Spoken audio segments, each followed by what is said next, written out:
Due to the graphic nature of these killers' crimes, listener discretion is advised. This episode includes discussions of murder, domestic violence, and sexual assault that some people may find offensive.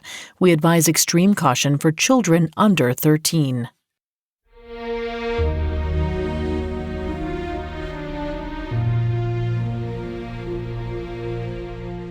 A woman awaiting execution on death row once said these words, "My story is a love story. Those tortured with love can understand what I mean. In the history of the world, how many crimes have been attributed to love?" The answer to that question? Too many to count. Whether it's a crime of passion committed in the heat of the moment or a killing spree carried out by lovers, we're all familiar with stories in which love and murder dovetail. Thanks to the popular culture infamy of criminal couples like Bonnie and Clyde, we sometimes imagine that these romances, while dark, are built on a real connection. But if you take a closer look at the real-life bonds between couples who kill in tandem, you often find they're rooted not in romance, but in fear, obsession, and toxic codependency. If love keeps you locked in a cycle of abuse or turns you into somebody you don't recognize, can you even call it love? And what does love mean if the person you love is also the one who destroys you?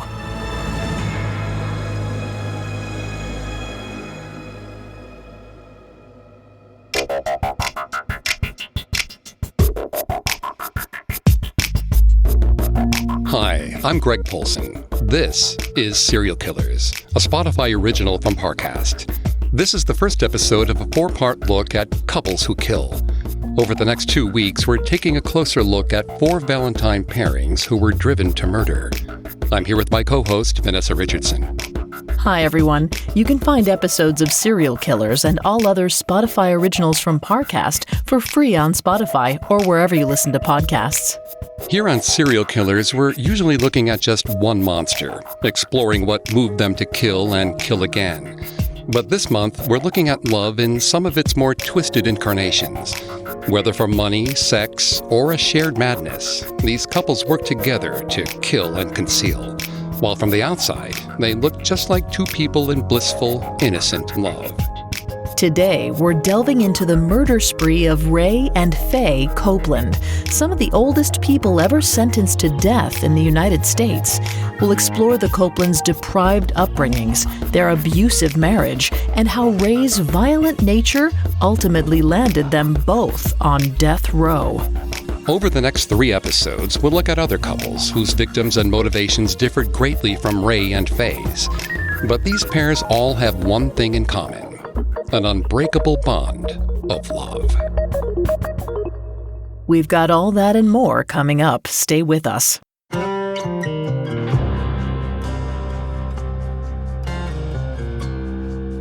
Ray Copeland learned at a young age that the world was unfair. Born in 1914 to Oklahoma farmers, Copeland came of age just as the Great Depression was beginning. But even before the crash of 1929, in Ray's rural community, neighbors were losing their homes and land to foreclosure. Ray's own family wasn't spared. When he was in the 4th grade, he had to drop out of school to help out on the farm, likely because they could no longer afford to hire help. As a result, Ray grew up functionally illiterate. Surrounded by despair and economic anxiety, resentment began to build in Ray, along with an amoral streak that would define his adult life. When he was about 20, Ray began stealing. He stole hogs from his own father, and then government checks from his own brother.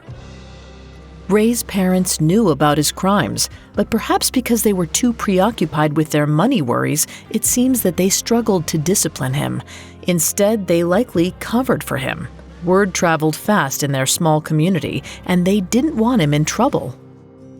Still, trouble found him soon enough. In his early 20s, Ray was arrested for forging checks and sent to prison for a year. Far from reforming him, his time behind bars only hardened his determination to get ahead by any means necessary.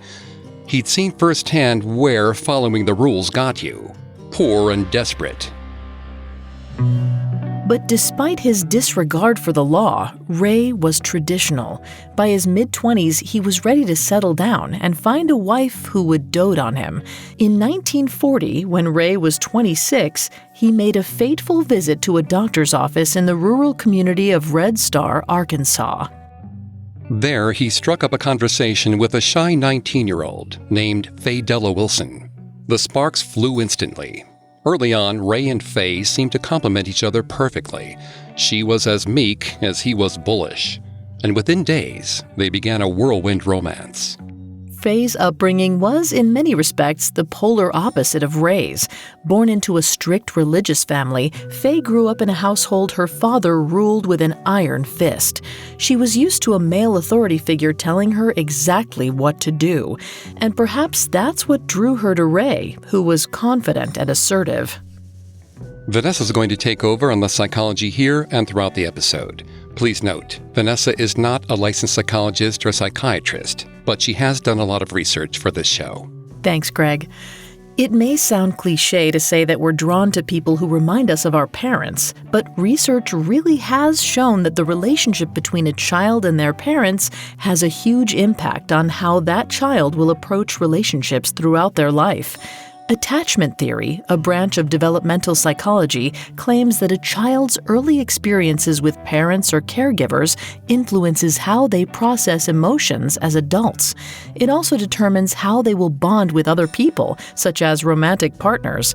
Our infantile interactions with our parents therefore create a model that shapes how we approach adult intimacy. To quote John Bowlby, the psychologist who developed attachment theory in the 1950s and 60s, a child's relationship with their parents affects their behavior, quote, from the cradle to the grave. Ray may have reminded Faye of her overbearing father, and young as she was, that was probably reassuring on some level. She knew how to live in harmony with this kind of man, or so she thought. It wasn't just Ray's domineering nature that appealed to Faye. She, too, grew up during the Great Depression, and economic anxiety ran deep in her. Ray spoke about money with confidence, as though he had plenty of it, and seemed like he would be a good provider. As far as Faye was concerned, Ray's word was gospel. Little did she know he was really a penniless con man putting on a practiced facade.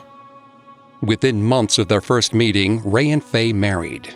The couple had 2 sons, Everett and Billy Ray, and moved their young family to Fresno County, California, craving a fresh start in the Golden State. Ray and Faye had 2 more children in California, but becoming a father didn't soften Ray's rough edges, and soon his criminal impulses brought their life on the West Coast to an abrupt end. In the late 1940s, Ray was accused of stealing horses from a local farmer in Fresno. No charges were ever filed, but the allegation destroyed his reputation in the community.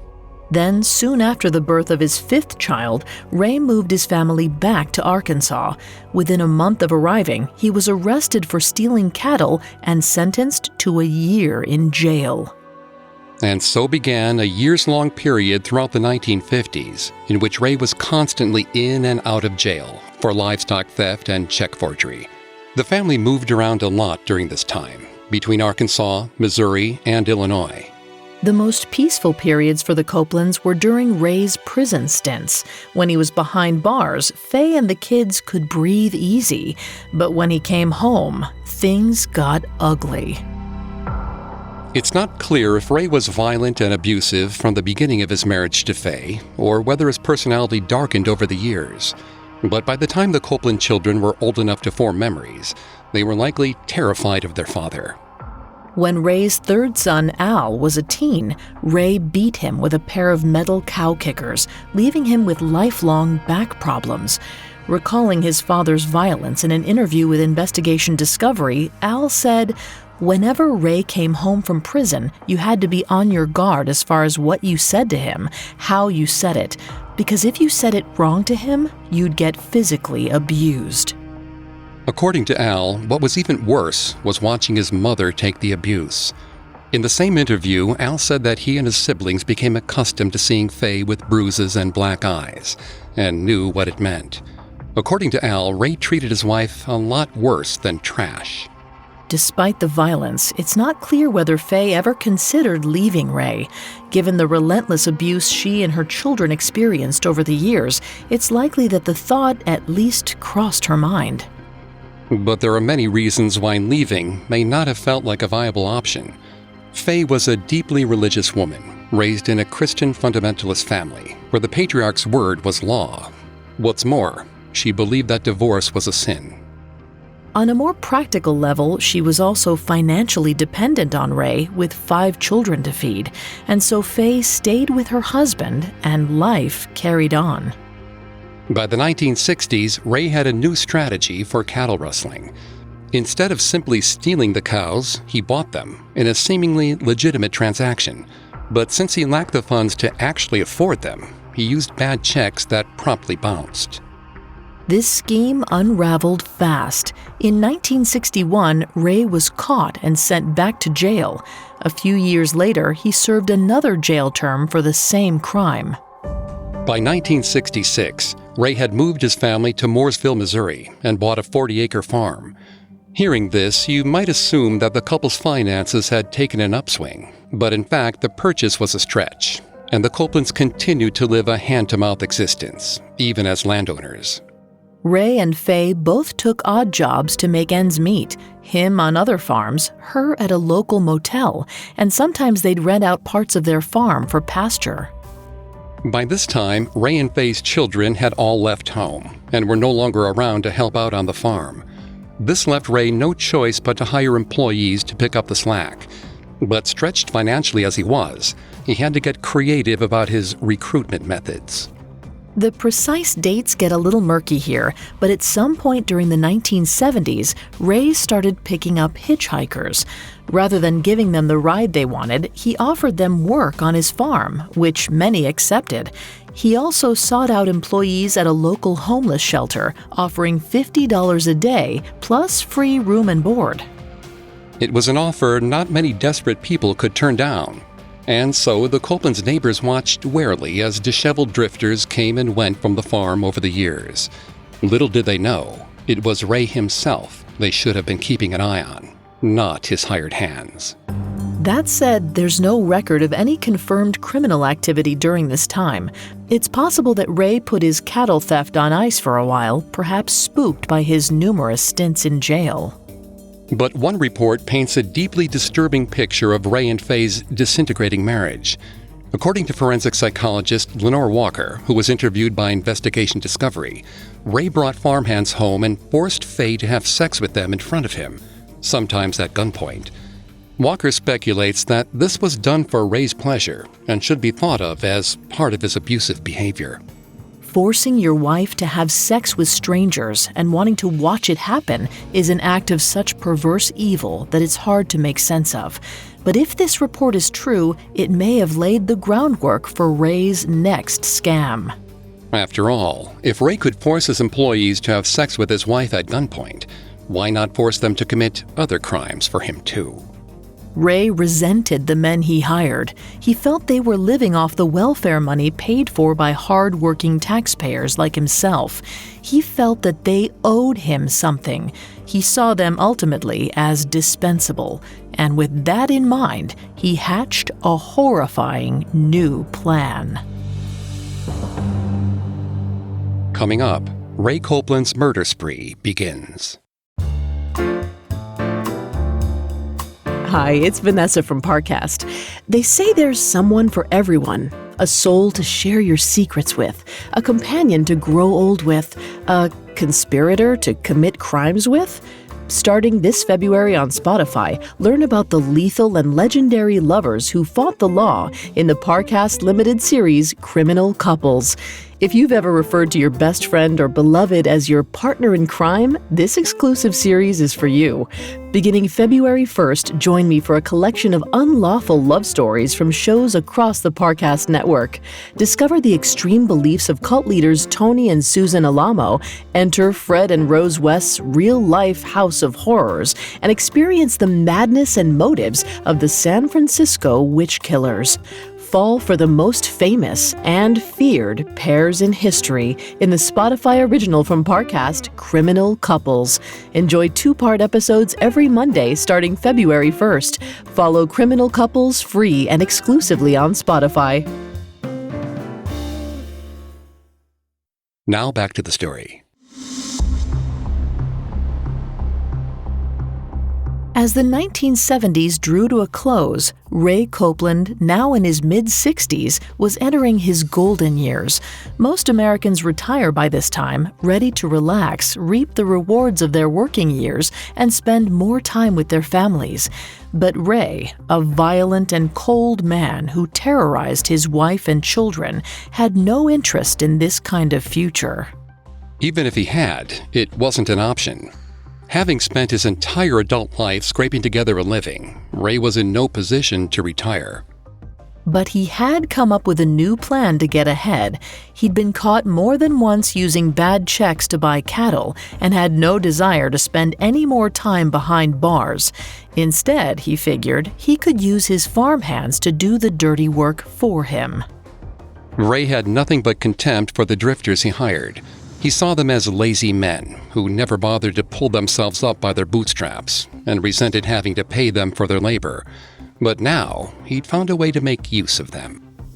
One of the first unwitting participants in Ray's new scheme was a man named Gerald Perkins. Based on Ray's pattern of behavior, it's likely that after hiring Gerald, Ray took him to the local bank and helped him to set up an account. Next, he drove Gerald out to a cattle auction and pointed out the cows he wanted to buy. He had Gerald make the purchases on his behalf, using the starter checks from his new bank account. Finally, Ray sold the cows on to another buyer, then ordered Gerald to leave town. The idea was that by the time the checks bounced, the cows and their buyer would both be long gone, leaving no paper trail back to Ray. But it didn't work out quite like Ray planned. Gerald eventually confessed the whole scheme to police. And so, back to jail Ray went. After he was released, he'd learned his lesson. It wasn't enough to get rid of the paper trail. He needed to get rid of every single piece of evidence, including the human being at the center of his plot. By now, murder might have seemed like an inevitable next step. Ray had always been violent and abusive with his family, and among his neighbors he had a reputation as a suspicious weirdo. He was snappy and cold. All it took was a little desperation to push him over the edge into true evil. And by the 1980s, Ray was desperate. That was when the Copelands' financial troubles spiraled out of control. Their son Al went to visit his parents in 1986, accompanied by one of his brothers. They knew that their parents were on the verge of bankruptcy, and they wanted to help, but Ray wouldn't hear of it. In fact, he was furious. He shouted at his sons, telling them to stay out of his business. 1986 proved to be a critical year for 72-year-old Ray. Records indicate that this was the year he finally put his murderous new cattle rustling scheme into action. Perhaps he'd been sitting on the plan for years, not quite daring to start. And perhaps the shame of his son's pity was what finally pushed him over the edge. Here's how Ray's new scheme worked. He hung around places where transients came for food and shelter. He'd talk a big game about money and job opportunities, waiting to see who bid. In September of 1986, Ray met a 31-year-old man named Dennis Murphy. He offered Murphy money plus free room and board. In exchange, he said he expected help around the farm and, most importantly, help with purchasing cattle at auction.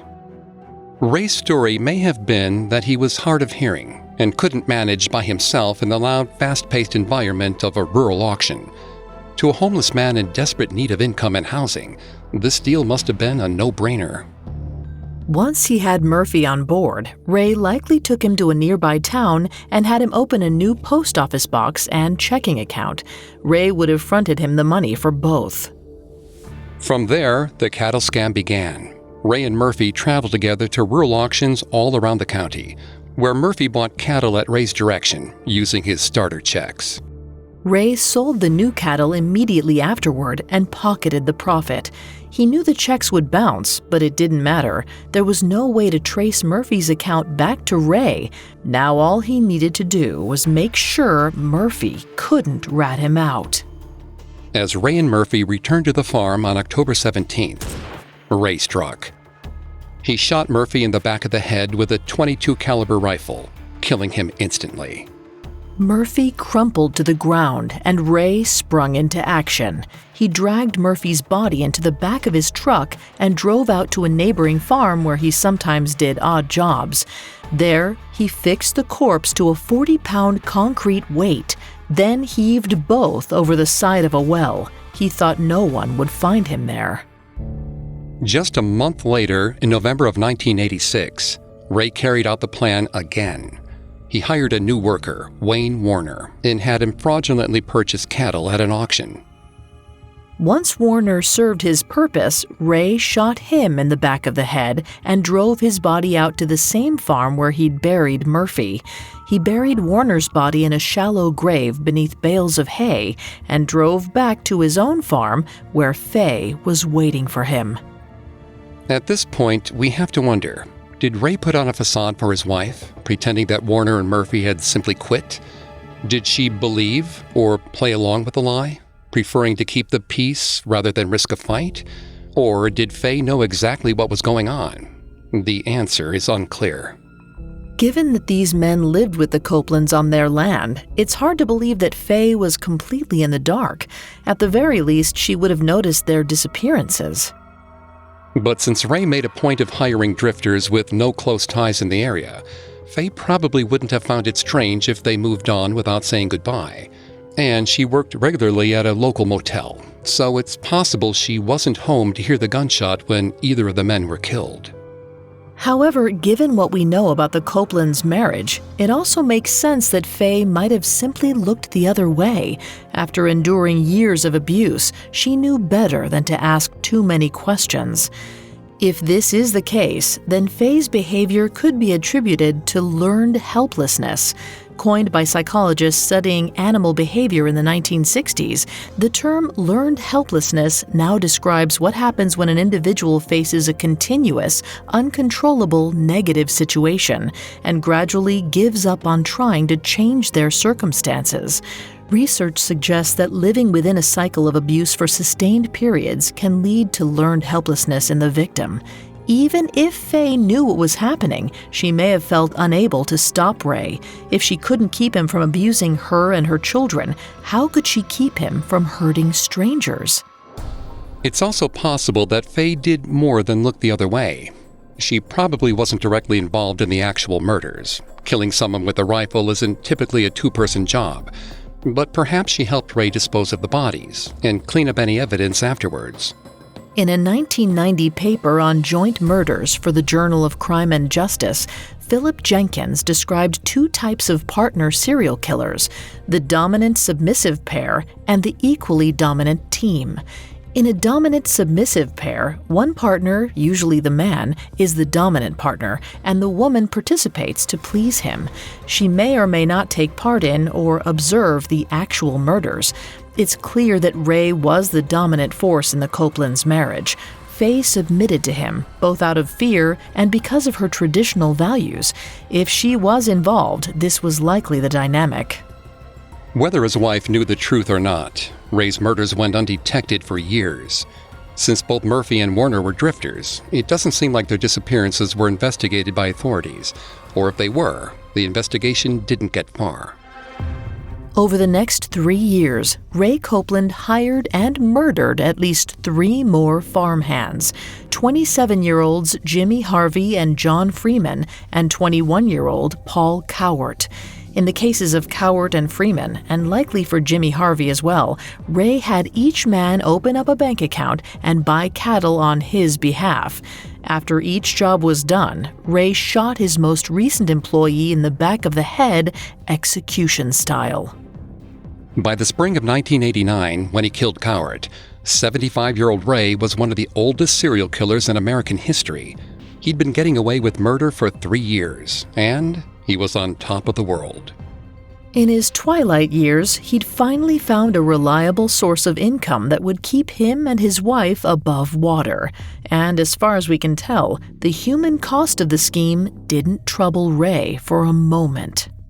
After all, Ray saw the men he hired as leeches on society. He resented them for relying on government benefits paid for by working people like him. This is ironic, since Ray himself made a lifelong habit of stealing things he hadn't earned. Self-awareness was obviously not his strong suit. Soon, Ray was ready to strike again. In July of 1989, he hired 56-year-old Jack McCormick as his newest farmhand. As always, he told McCormick that he needed help purchasing cattle. Under Ray's instruction, McCormick opened up a P.O. box and a bank account, then began accompanying Ray to cattle auctions. Before we get any further into McCormick's story, it's important to note that some consider him to be an unreliable narrator because of his own criminal history. His account is crucial to our understanding of the Copelands, however. He's a near victim who lived to tell the tale. McCormick once described himself as a, quote, common gutter tramp and drunk. Even still, he was sharp enough to pick up on a strange vibe at the Copeland farm, and if the weird atmosphere wasn't bad enough, his new employers had some strange ground rules. On his first day, Ray told McCormick that he was not to receive any visitors at the farm. This seemed reasonable enough, but Ray went on to tell him that phone calls and mail were also forbidden. This suggests that Ray didn't want anybody to know that McCormick was on the farm, for obvious reasons. McCormick tried to brush it off. He was making good enough money to put up with a few quirks. But soon, McCormick noticed Faye watching him as he went about his work on the land. His unease turned to real discomfort. One day in early August, according to Jack McCormick's account, McCormick was walking past the Copeland's barn when he froze. A few yards away, protruding from the ground, was a bone. Large, possibly a leg or an arm. As McCormick looked more closely, he noticed something else, a skull. And just like the bone, it looked human. Shaken, McCormick headed back towards the house, where he was met by Faye. According to McCormick, she seemed upset and told him that she and Ray didn't want anyone going behind the barn. This story is chilling, but seems odd. We know that Ray drove his victims' bodies out to neighboring farms and made a point of not burying them on his own land. It's possible McCormick made up this story because he was suspicious of the Copelands and wanted to get the attention of police. He was afraid for his life. Here's why. After a few days, Ray announced that he was unhappy with McCormick's work, complaining that he'd done a poor job of buying cattle. Sensing an out, McCormick told Ray that he didn't think the partnership was working and that he wanted to quit. It's not clear what Ray said in response to this, but the next day, Ray walked towards McCormick holding a .22 caliber rifle. Ray looked right at McCormick, his eyes cold. He said, "There's a raccoon loose in the barn. We gotta chase it out." He handed McCormick a stick and gestured into the dark barn, telling him to try and scare the raccoon out from where it was hiding. Behind Ray, McCormick noticed a tractor backed up close to the barn. Attached was a two-wheel trailer, and on top of the trailer was a shovel and a piece of plastic. Uneasy, McCormick headed into the darkness of the barn. He felt the hairs on the back of his neck standing up and had an overwhelming sense that something was very wrong. When he turned around, Ray was pointing the rifle right at him, with his finger on the trigger. It's not clear exactly how this tense moment ended, but it was the last straw for McCormick, who persuaded Ray to take him to the nearby town of Brookfield to close his bank account. Along the way, they stopped to pick up Faye, who seemed surprised to see McCormick. Once the bank account was closed, Ray and Faye invited McCormick to come back to the farm and collect his belongings. But by now, McCormick feared for his life and refused to get back into the car with them. He skipped town soon after and ended up in Nebraska. But though he escaped with his life, McCormick couldn't shake the feeling of dread that settled over him during his time on the farm. He couldn't forget the atmosphere of evil that hovered over the Copelands. He knew he had to do something.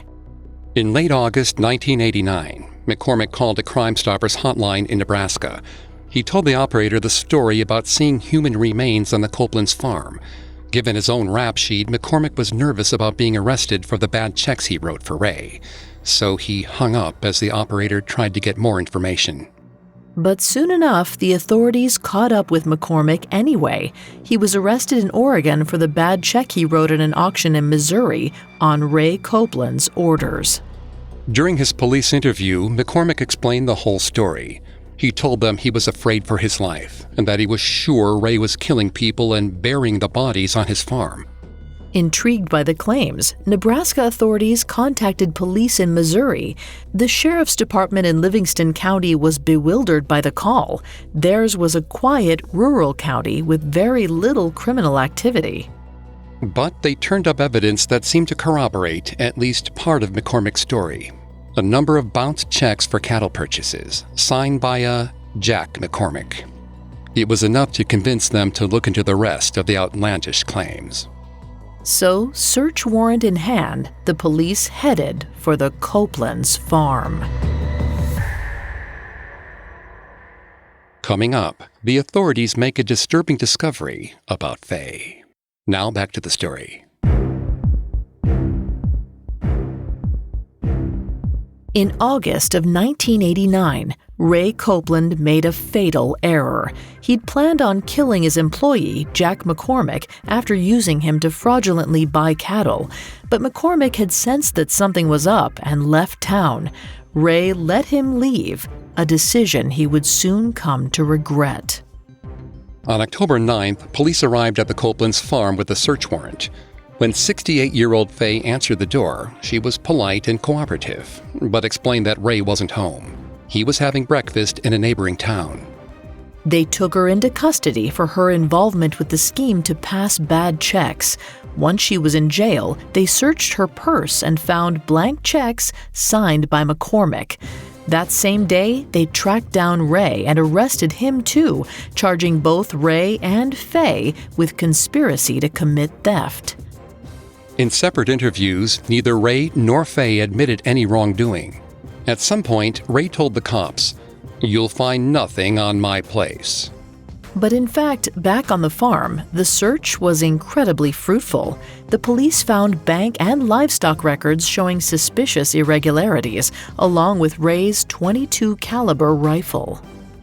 They also found a variety of clothing, some with name labels stitched into the fabric, which didn't belong to either Ray or Faye. The most incriminating discovery was a piece of scratch paper with a list of names written on it. The names each had a notation written beside them. For victims like Wayne Warner and Dennis Murphy, the notation was simply an X. Spurred by this ominous finding, the investigators brought in police dogs and bulldozers, searching for evidence to corroborate McCormick's story about human remains. Over the next several days, they found deer bones, pig bones, cow bones, but no human remains. Still, the investigation was gathering steam. Within days of the arrests becoming public, the townspeople began to come forward with stories. It was clear that Ray was not well liked in his community and hadn't done much to engender loyalty among his neighbors. Ray regularly worked odd jobs like painting, fixing barns, filling in wells, which took him all over the county. Based on this, police were able to put together a thorough list of the areas where Ray was regularly seen. Just a few days into the investigation, a local farmer gave the police their breakthrough. He recalled seeing bones sticking out of the ground on one of the farms where Ray worked. At the time, he'd assumed it was a deer, but now, in light of the rumors about Ray, he'd begun to wonder. When investigators searched that farm, they found strange-looking soil inside one of the cattle barns. Excavating the soil, they found 3 human bodies buried just beneath the surface and discovered a 4th body later. The men were identified as Paul Cowart, John Freeman, and Jimmy Harvey. All 3 were shot with bullets from the rifle seized from the Copeland house. On another farm, police found the bodies of Wayne Warner and Dennis Murphy. One man had been buried and the other was found at the bottom of the well. By this stage, the evidence against Ray was damning, and soon, Faye was incriminated too. The list of names was sent away for handwriting analysis. When the results came back, they showed that the writing was Faye's. According to a popular rumor about the case, the police also found a disturbing piece of evidence that incriminated Faye, a handmade quilt, fashioned out of the dead man's clothing. At this point, prosecutors were sure they had a killer couple on their hands. So, on December 28th, Ray and Faye were both charged with 5 counts of murder. Both denied everything. Faye insisted she knew nothing about Ray's crimes. It's not clear whether she ever offered an explanation for the quilt. But as to the note, she said that Ray asked her to write the list because he was functionally illiterate. He dictated it to her and she didn't ask questions. Not asking questions was a cornerstone of Ray and Faye's marriage, and it's crucial in trying to understand Faye's role in all of this. The Copeland's daughter, Betty Lou, recalled in a 1990 news interview that Ray's authority was absolute. He told us exactly what to do and when to do it. There was no discussion. That was it. Faye knew her place. It's possible she either had no idea Ray was killing people, or that she did know, but was too afraid to do anything to stop him. Their son Al suspects his mom had some knowledge of Ray's scheme, but doesn't believe she was directly involved in harming any of the victims. This brings us back to the idea of Ray and Faye as a dominant-submissive pair, as defined by Philip Jenkins in 1990. Jenkins wrote that the submissive partner in these couples may later describe themselves as a reluctant participant or claim that they were brainwashed by the leader, particularly if they're facing legal charges. This is effectively what Faye's attorneys did. At her trial in November of 1990, Faye pleaded not guilty. Her defense team said that as a victim of abuse, Faye only went along with Ray's scheme out of fear. Specifically, they said she had battered woman syndrome. Battered woman syndrome, or battered person syndrome, isn't a condition listed in the DSM-5, but it is recognized in the CDC's International Classification of Diseases. BWS is the term used to describe a pattern of signs and symptoms that are commonly found in women who have experienced long-lasting intimate partner violence or domestic violence. The criteria for BWS are similar to those for post-traumatic stress disorder, which according to the DSM-5 include intrusive memories, avoidant behaviors, and difficulty maintaining close relationships. But there are other symptoms unique to battered woman syndrome which are important to think about here. According to the National Coalition Against Domestic Violence, victims of abuse may still feel they love their abuser and make excuses for them, believing they can change. A case in point, Faye refused to testify about the abuse she suffered at her husband's hands, even though it was at the core of her defense. Her loyalty to Ray was stronger than her will to defend herself. Even now, she protected him. Forensic psychologist Lenore Walker, who coined the term battered woman syndrome in the 1970s, discussed Faye's case at length in the documentary about the Copelands. She said, "There's absolutely no question in my mind that Ray Copeland continued to control Faye Copeland at the trial and after the trial when they were in prison. That's the strength of the bond between batterers and their victims." But the jury didn't buy the defense's argument and sided with the prosecution's case that Faye was a willing participant. On November 13, 1990, Faye was found guilty on all counts and sentenced to death. Tellingly, the loyalty Faye showed Ray at her trial was not returned. When Ray was told about his wife's conviction, his response was nonchalant. He reportedly said, "Well, it happens to some of them." And soon enough, it happened to him. At his own trial in March 1991, Ray Copeland was also found guilty on all 5 charges and sentenced to death. But his punishment was never carried out. 2 years after he was sentenced, Ray died from a stroke at the age of 78. And in death, his hold over Faye finally broke. With Ray in the ground, Faye became more willing to open up. Finally, she admitted to the abuse she'd suffered from him over the years. Though Ray's abusive control over Faye faded after his death, Her love for him did not. In footage of Faye from some time after the trial, shown in the Investigation Discovery documentary, Faye said, "I only know what I was told. He's my husband. There will always be a love in my heart for him. What other people think, I don't care." In August of 1999, Faye's death sentence was commuted to life in prison. She died 4 years later, at the age of 82, at a nursing home where she was living on medical parole. We'll never know the full truth of their relationship, or to what extent Faye is culpable for her husband's brutal killings. Is theirs a story of an abuser and his victim, or a murderer and his accomplice, or both? No matter what, it seems that despite everything, Faye's commitment to Ray endured to the end. Her love, or perhaps her loyalty and fear, consumed everything else, including her self-preservation instinct. And in the end, the relationship destroyed her.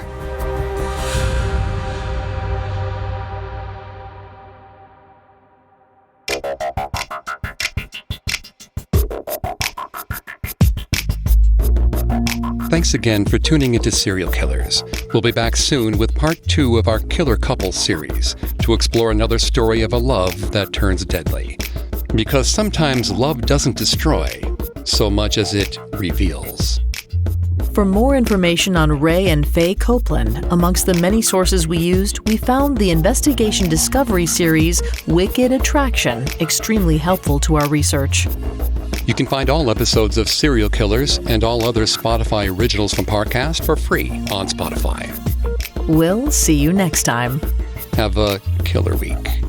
Serial Killers is a Spotify original from Parcast. Executive producers include Max and Ron Cutler. Sound design by Anthony Valsic, with production assistance by Ron Shapiro, Carly Madden, and Aaron Larson. This episode of Serial Killers was written by Emma Dibdin, with writing assistance by Joel Callan, fact-checking by Claire Cronin, and research by Brian Petrus and Chelsea Wood. Serial Killers stars Greg Polson and Vanessa Richardson.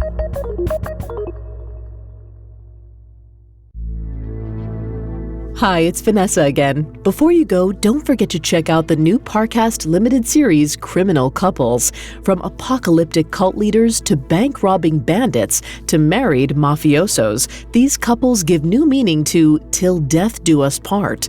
Enjoy 2-part episodes every Monday starting February 1st. Follow Criminal Couples free and exclusively on Spotify.